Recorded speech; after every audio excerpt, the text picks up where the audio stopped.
A gente parou nessa rainha de Oude. Agora é o Médiuns e Mediunidade, capítulo 34. Estamos quase terminando esse livro. Nós temos que começar a pensar o que nós vamos estudar na hora que acabar o Médiuns e Mediunidade. Porque ele tem 109 páginas. Nós estamos na página 95. Não demora, ele acaba. Então nós temos que pensar o que nós vamos estudar no lugar. Ou nós vamos concentrar no céu e inferno, e acabar o céu e inferno, não sei. Vamos pensando aí, né? 34. Os deveres de propaganda. No capítulo antecedente, vamos lembrar aqui o capítulo antecedente, ó. O capítulo antecedente foi Psicologia dos Médiuns. A gente leu semana passada.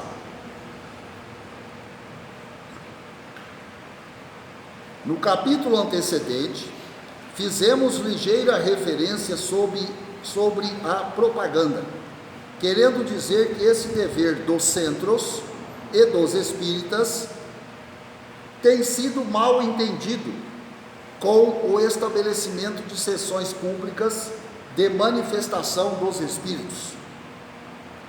Não tivemos o escopo, está visto, de excluir das associações os deveres de propaganda.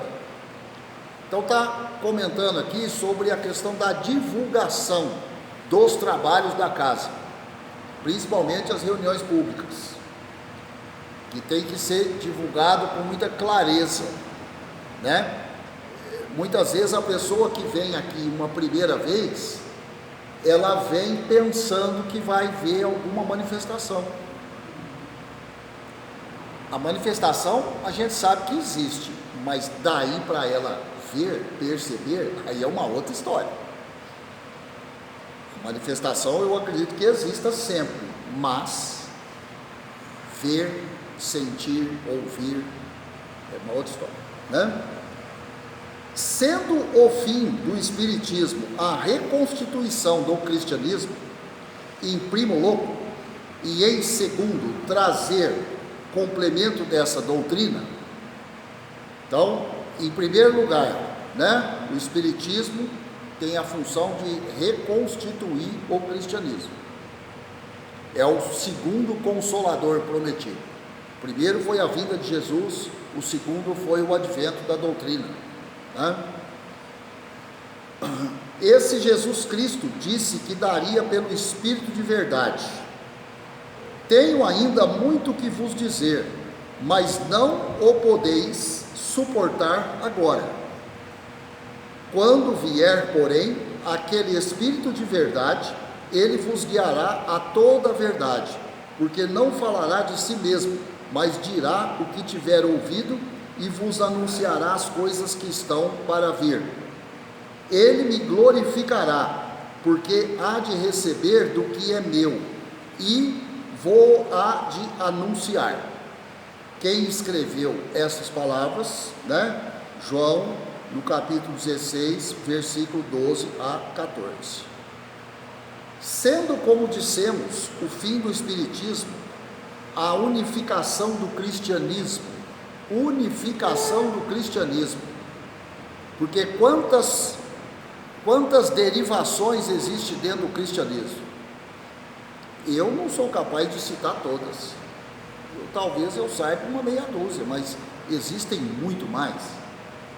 A doutrina espírita vai unificar tudo isso. Claro está que todos têm obrigação de trabalhar para a realização de tal desiderato. Todos têm obrigação de trabalhar para esse fim da doutrina espírita. Que é divulgação. Divulgação. Propaganda, Tá? falou. Exatamente. Marketing. Entretanto, repetimos, a divulgação do espiritismo não está afeta a esses trabalhos práticos. A divulgação do espiritismo não está afeta, quer dizer, não está relacionada aos trabalhos práticos, que são as manifestações. Então não é através de fenômenos que vai divulgar o Espiritismo. Já foi essa época, já foi lá nos anos 1800 com Kardec. Hoje nós estamos em outra época, tá? Mas a propaganda da sua doutrina racional, consoladora e que se alicerça em fatos verificados sob a mais rigorosa fiscalização. Então, a divulgação da doutrina espírita hoje é via racionalidade. É mostrar e a pessoa se convencer com o seu racional, usando a sua razão. Então, cada um no seu tempo. A Sueli ontem fez um ato desse. Que a vizinha lá, uma das vizinhas lá, faleceu. E a irmã dela ficou desesperada, aí foi lá conversar com a Sueli. Buscar um consolo. Aí a Sueli falou 20 minutos para ela, ela pegou, foi embora, foi a melhor coisa que eu vi foi conversar com você. E saiu. É isso. É isso. Né? É o que a gente leu na segunda-feira. Conforto. Lembra a lição do Caminho, Verdade e Vida? Conforto. Aí eu falei, conforto material, conforto espiritual. E nós temos que correr atrás do conforto espiritual. Isso aí que a Sueli fez é o conforto espiritual. E outra que eu bato sempre, e que depois que nós aprendemos, nós somos obrigados a divulgar. Tem que ter responsabilidade. Ou na família, ou com um amigo e tal. Eu falo sempre o seguinte: o conhecimento só tem razão de ser se ele for compartilhado. Só se ele for compartilhado. Não adianta eu saber tudo e não compartilhar nada. Eu vou ser cobrado por isso. E a cobrança vai ser pesada. Porque eu pedi para saber muito, adquiri grande conhecimento e fui egoísta. Um dos defeitos mais terríveis do espírito, egoísmo. Não compartilhe o conhecimento. Não, se você quiser você vai ler. Eu fui ler, eu fui atrás. Por que eu vou te entregar tudo mastigado? É muito sério isso. E isso não é só em relação à doutrina espírita não, qualquer conhecimento.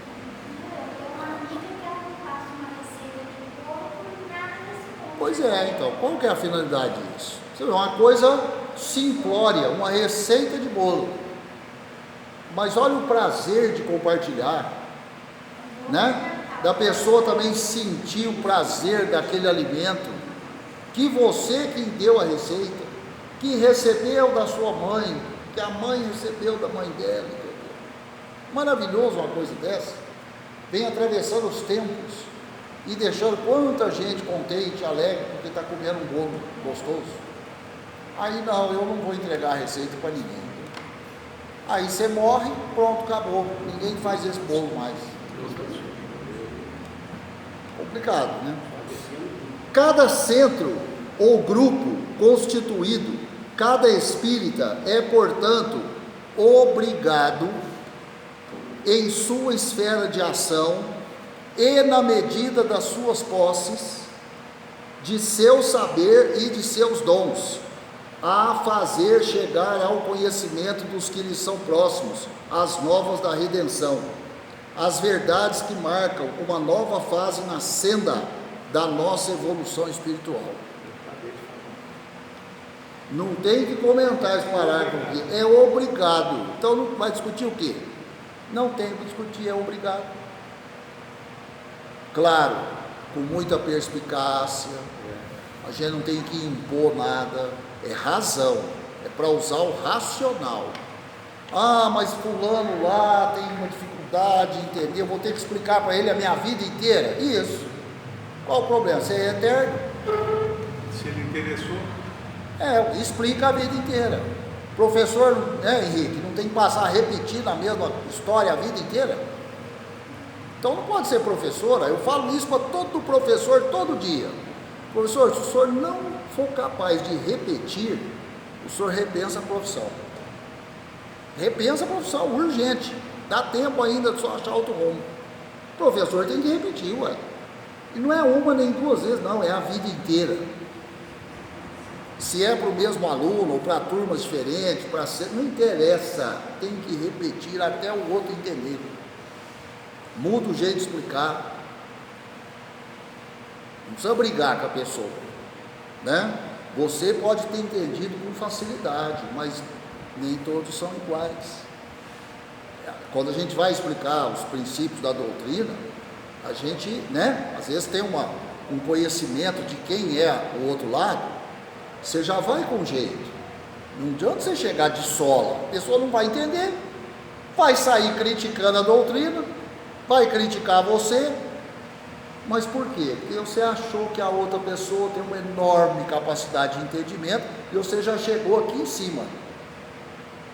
E ela está aqui, num nível mais baixo. Você tem que ir lá onde ela está e explicar para ela. Ah, eu não dou conta. Então não explica. E aí você está em falta com o que está falando aqui. Então você toma jeito. E para tal fim, um dos melhores meios para as sociedades espíritas que não têm imprensa, nem podem manter um periódico, né, uma divulgação, de um folhetim, de um panfletim, coisas desse tipo, é escolher boas revistas, bons jornais, assinando-os em bloco para distribuição gratuita, assim como distribuir folhetos com sucinta exposição da doutrina espírita e seus fenômenos. É isso. A casa que tem condições produz revista, folhetim, vídeo e tal. A casa que não tem condição se associa com outra, igual a questão da pomada aí, ó. Não tem jeito, né, Filói? Pelo que eu entendi, uma única casa fazia a pomada sozinha. Tem que juntar um monte de casas para justificar a produção de uma quantidade de pomada. E aí a União faz a força. É isso, né? Os que têm o dom da palavra, falem, façam palestras públicas, conferências. Os que têm o de escrever, escrevam. E os que não podem coordenar ideias, copiem escritos doutrinários incertos nas obras espíritas e leiam por ocasião das reuniões, que devem ser em dias determinados e de portas abertas, com entrada franca. Gente, está tudo tão claro. Está tudo tão claro. Eu não vou nem comentar isso aqui. Não podemos compreender, ou não está claro? Tá claro? Se não estiver claro, fala. Porque senão aí eu estou indo contra o que eu estou falando aqui, né? Não podemos compreender a atitude de certos centros espíritas que resumem seus deveres no exercício de uma ou duas sessões por semana, entre meia dúzia de pessoas. A luz não deve ficar sob o alqueire, é preciso que seja posta no velador. É isso. Você vê, o trabalho de segunda-feira nunca para. Nunca para. Pode não ter nenhum palestrante, o trabalho de segunda-feira acontece. Ah, não tem ninguém capaz de falar. Não tem problema. Pega o Evangelho e lê um pedaço do Evangelho.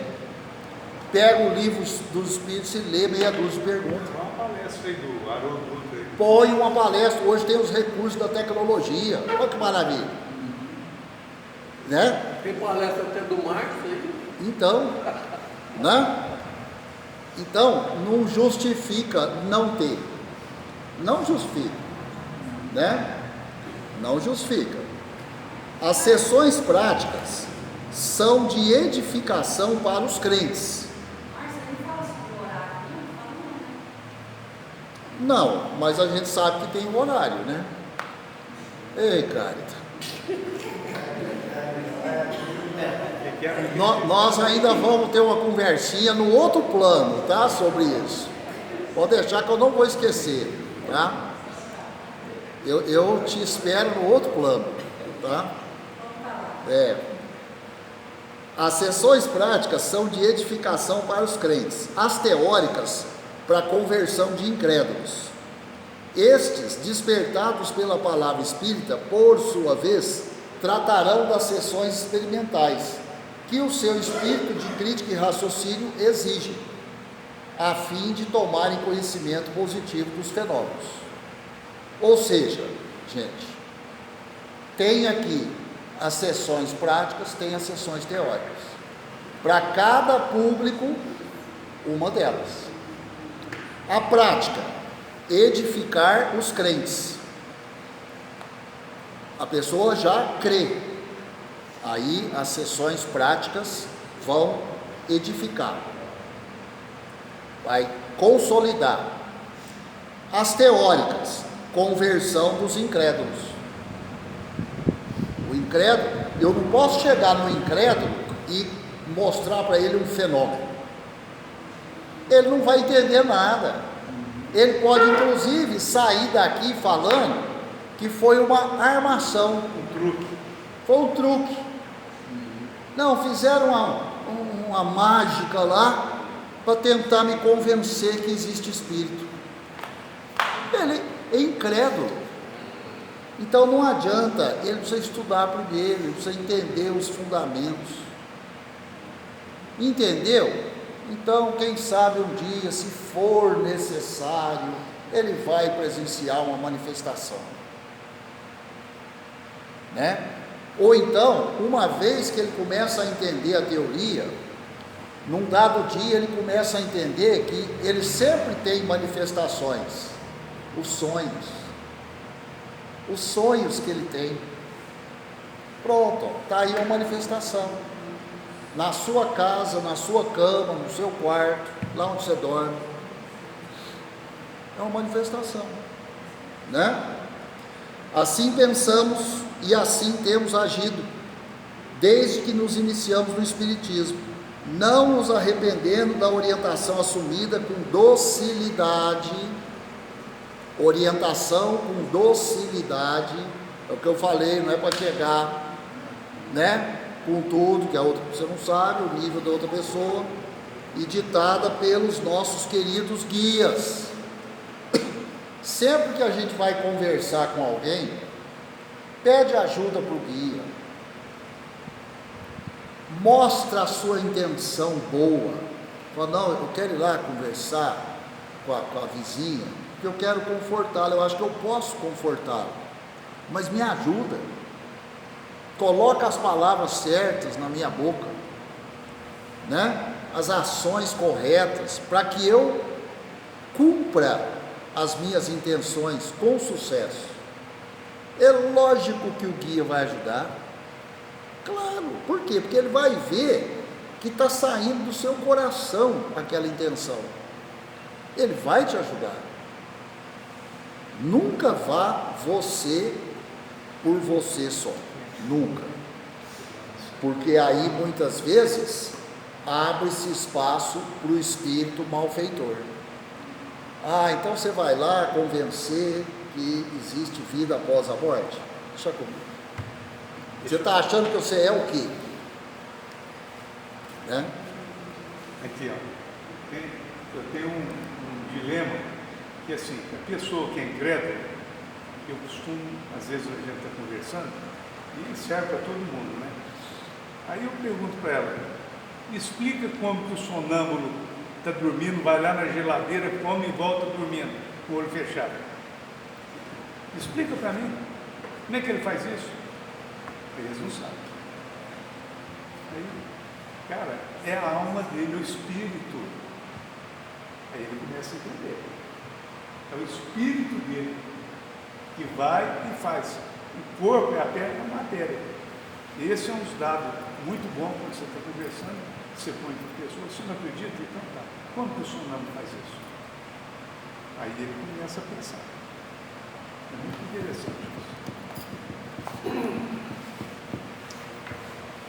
É isso. Eu não vou